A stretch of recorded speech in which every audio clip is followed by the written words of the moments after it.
ते नात्यातले आहेत. मी काँग्रेसवाल्यांना तीच म्हणत होतो की तुमच्याकडे आता राहिलेला मतदार एकच राहिला, तो मुसलमान.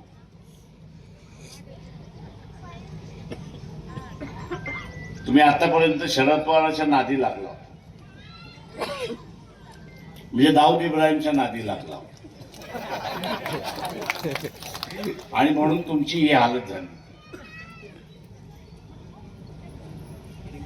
काही ठिकाणी शहाणपणा आला, काही ठिकाणी शहाणपणा आलाच नाही. मी इथला बाबा दुरान आणि ते बाळापूरचे असणारे उमेदवार खतीफ, ते म्हटले बाबा दुरानी आपल्याशी बोलायला ना. मी त्याला म्हटलं बाबा दुरानीचं राजकारण आम्ही आणि मकराम पवार यांनी म्हटलं सुरुवात केलं, त्याला विचार. ते काय प्राणी आम्हाला माहिती आहे. आमचा हा खतीब साहेब जे आहे ते सरळ सरळ चालणारे. नाही, बहुत अच्छा मुसलमान. म्हटलं ठीक आहे.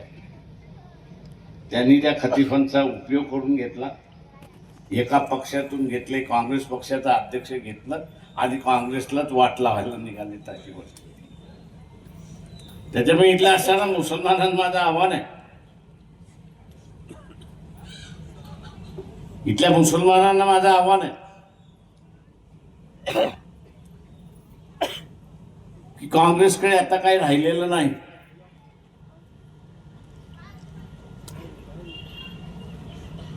काँग्रेसकडे एका काळी मतदार होता, तो आता राहिलेला नाही.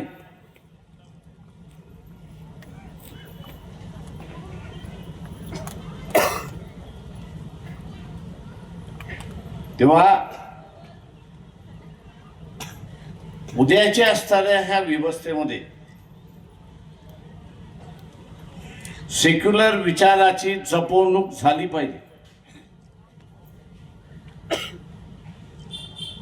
संविधान हे टिकलं पाहिजे असं जर इथल्या मुसलमानांचं मत असेल तर त्यांनी वंचितच्या उमेदवाराला मतदान दिलं पाहिजे.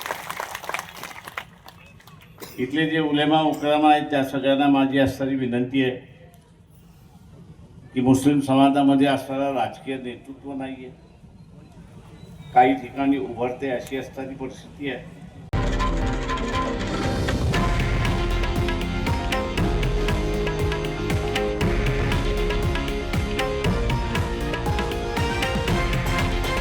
हे आहे देशातील नंबर 1 न्यूज नेटवर्क आणि आपण पाहत आहात TV9 मराठी, एकमेव.